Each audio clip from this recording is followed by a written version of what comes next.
Today on How It's Made, Navajo rugs, crude oil,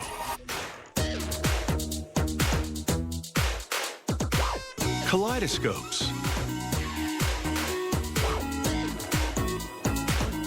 and titanium dental implants.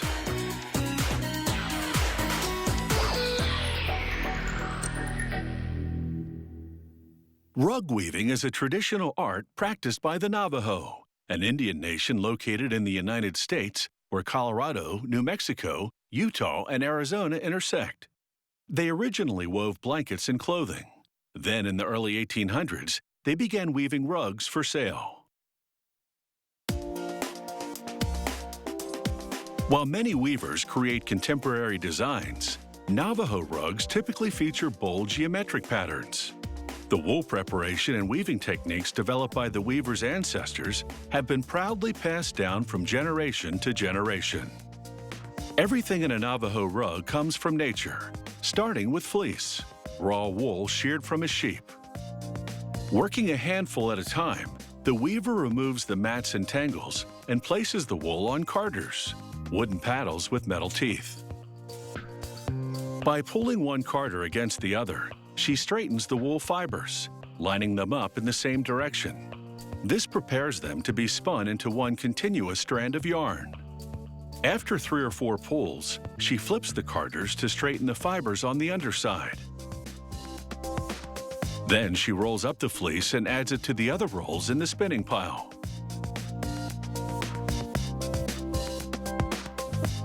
She spins the fleece one roll at a time with a traditional spindle that she lays against her thigh and rotates towards her with one hand. This movement twists the carded roll of fleece into a strand. When she reaches the end of the roll, she connects another and resumes spinning, and keeps repeating this process until she's produced one long continuous strand from about 50 rolls.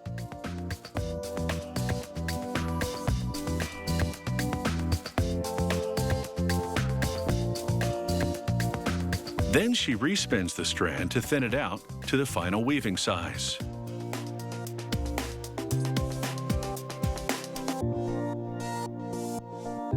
When she's done, she checks the entire length of the strand, pulling on the thicker areas to thin them out so that the entire strand is a consistent size from one end to the other.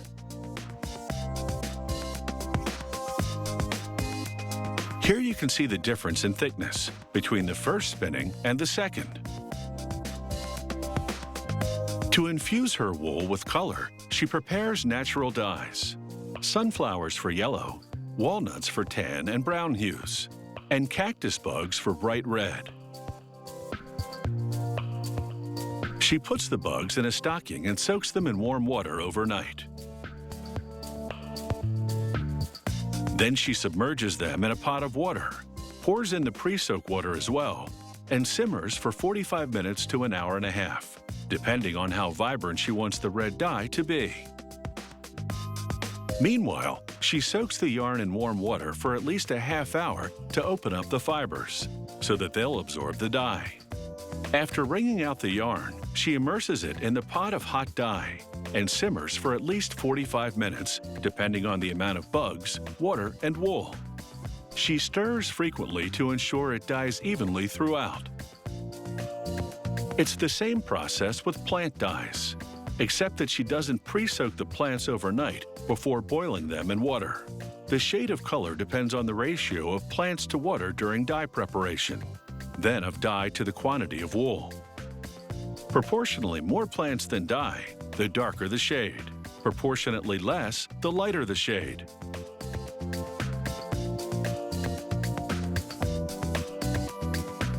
Sunflowers and walnuts are just 2 of many plants the Navajo have traditionally used to produce a rainbow of dyes for their textiles. With her wool now spun and dyed, the weaver picks up her weaving comb and begins. Navajo ancestors used trees as the sides of their looms. Today's weavers make looms from lumber or metal pipes. After stringing tight vertical strands of wool called the warp, she uses a flat handmade stick called a batten. to pry a wide enough opening through which to pass her hand with the colored weaving wool. She weaves horizontally in and out between the warp, first in one direction, then in the other. Then she packs down the wool tightly with her comb so that the warp doesn't show. She mostly eyeballs the emerging unique pattern, occasionally counting vertical strands to calculate the symmetry, a signature feature of traditional Navajo rugs.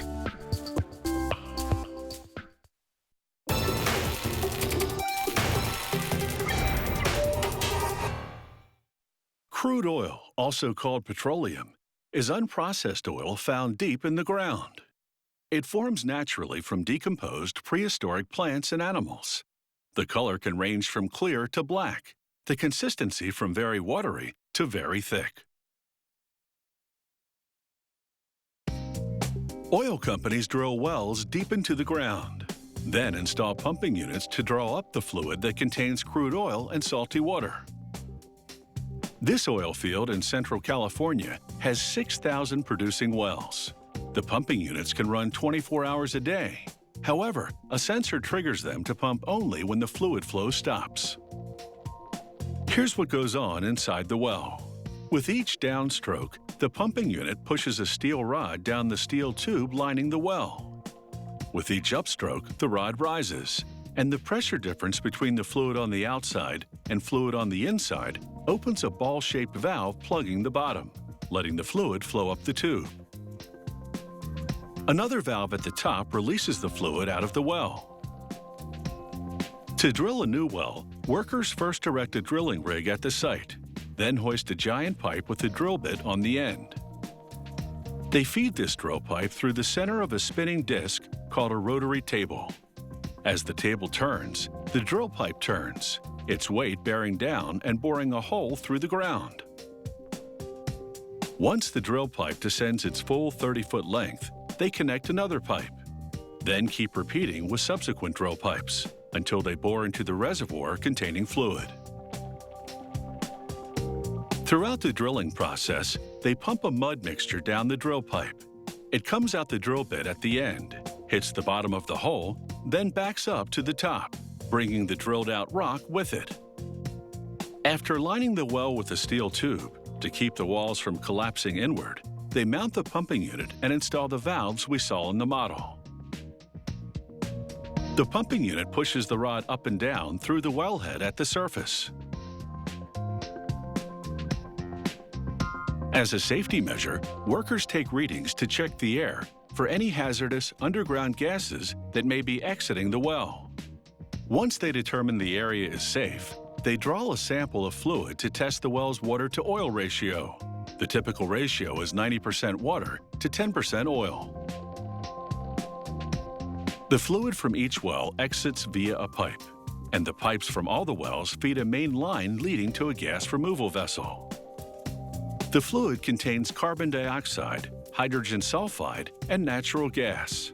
They naturally rise to the top of the vessel and exit via a pipe which runs to the company's gas treatment plant.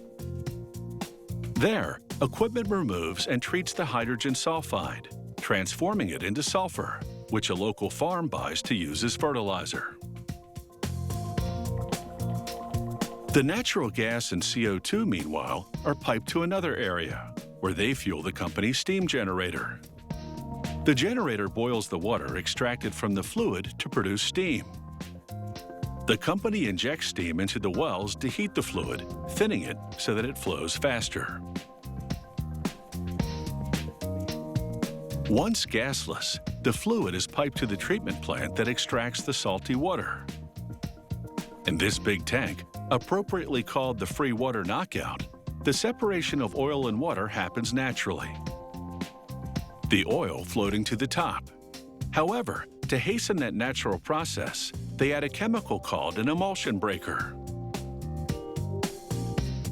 The extracted water exits via a pipe leading to the steam generator. The oil goes to a clarification tank in which a chemical process filters out sand, which the fluid brought up from the reservoir. The emulsion breaker added in the previous tank continues to extract water. By the end, When the ratio is 98% oil to 2% water or better, the crude oil is ready to sell. Built-in meters give instantaneous water content readings. As an additional quality control measure, however, the company also draws samples for analysis in its on-site lab. In fact, there's testing throughout production to ensure sufficient water is being extracted at each phase of processing. Refineries buy crude oil as a raw material for producing gasoline, asphalt, plastics, and many other products.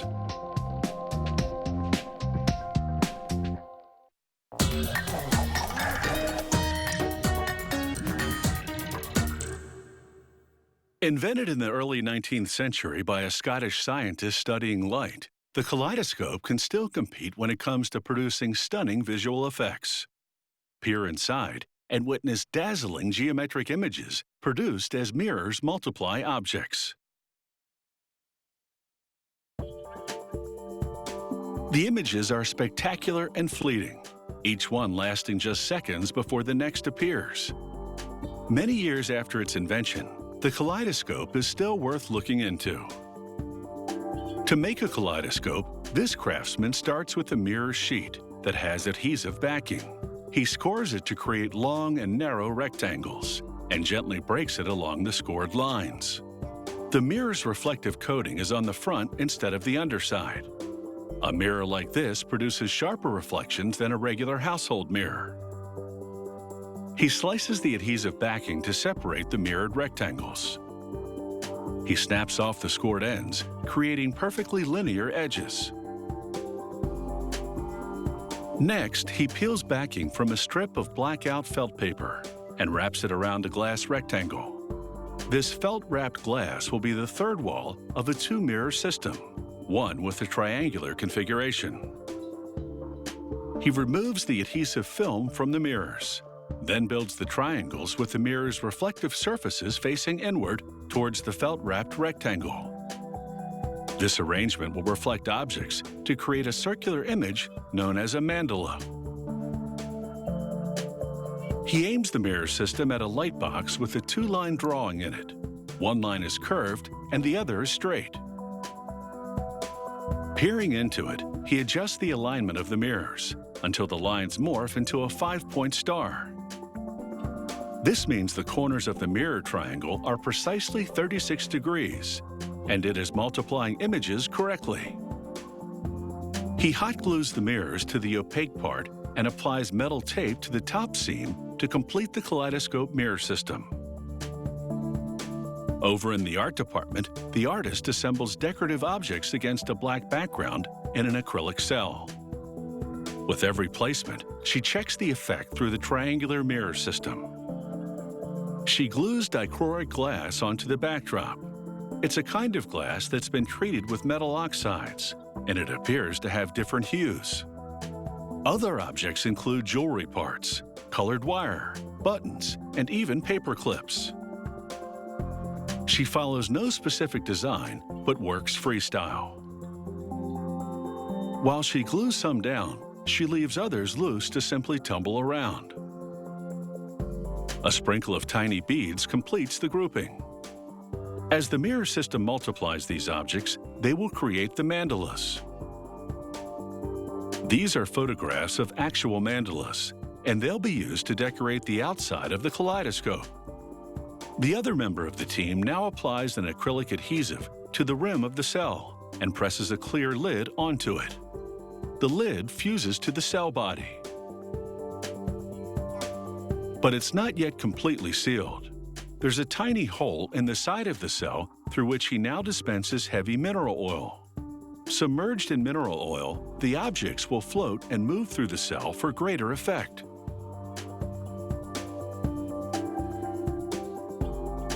He plugs the hole with an acrylic adhesive and screw.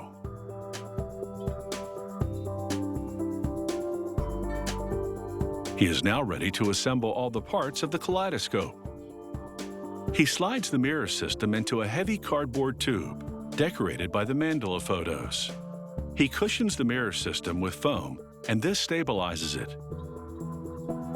He installs a metal eyepiece and glass lens on one end of the kaleidoscope tube. He slides the object cell into a protective metal cage that rotates. He places a transparent glass disc over the cell. He applies adhesive to the cage and inserts the assembly into the other end of the kaleidoscope tube. This kaleidoscope is now ready for a viewing. Light passes through the object cell, illuminating the trinkets. Reflections bounce off the mirrors to create one spectacular illusion after another. 2 centuries after its invention, the view through the kaleidoscope still fascinates.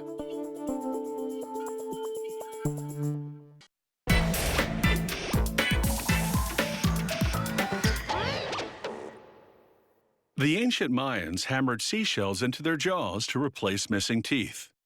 Those seashells were likely the first dental implants. Today, titanium tooth implants fill the gaps nicely, and usually the patient's jawbone will actually bond to them.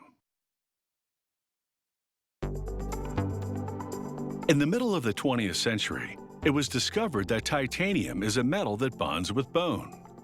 It revolutionized restorative dentistry, making enduring tooth implants possible. To make these implants, they start with a solid titanium rod. This 13-foot rod will be used to make more than 200 implants.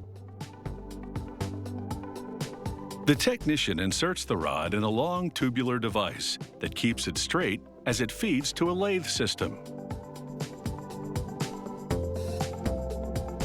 The titanium rod spins as computerized tools slim it down and cut threads into it.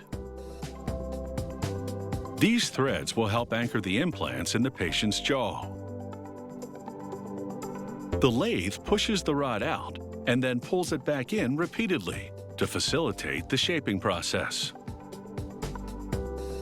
A tool now grips the implant while another cuts it to length. Then a computerized drill hollows out the implant and carves threads inside for attaching the ceramic tooth. In minutes, a solid metal cylinder becomes a hollowed and threaded implant. A robot now retrieves the implant from the clutches of another one. It transfers it to a cleaning station and then over to what's known as a vision measuring system. Here, a camera takes pictures of the implant from all angles and sends the images to a computer for analysis. The computer confirms the dimensions are exactly right. Then the robot collects the implant and places it into a slot in a tray. Once filled with implants, a technician screws a mesh lid on the tray and slides it into a metal basket. The basket positions them for cleaning in a special washing machine, known as a vapor degreaser. Inside, solvent vapors envelop the parts to clean off residual lubricant oils used during the cutting process. A robot transfers an implant to a holding device. The device secures the implant for the next robot to press a plastic collar onto it. This collar is temporary. It will serve as a mask to protect the outside of the implant as the top undergoes a process of colorization. A robot places the implant upside down in a mild acid. They apply an electrical charge. Different colors will appear at different voltages to color code the part and indicate the diameter. The process is called anodizing. A robot now pulls off the masking collar. It transfers the implants to another tray and screws them onto it. This keeps them from falling off as machinery turns the tray upside down to immerse the implants in acid and anodize the exterior. This time, the anodizing serves another purpose. It changes the surface to make it more porous. This will improve the bonding of the patient's jawbone to the implant. The implant sparkles in the solution as it undergoes a transformation. Here's the new porous surface magnified by a microscope. A robot transfers the dental implants to another tray. They're now ready for a final cleaning.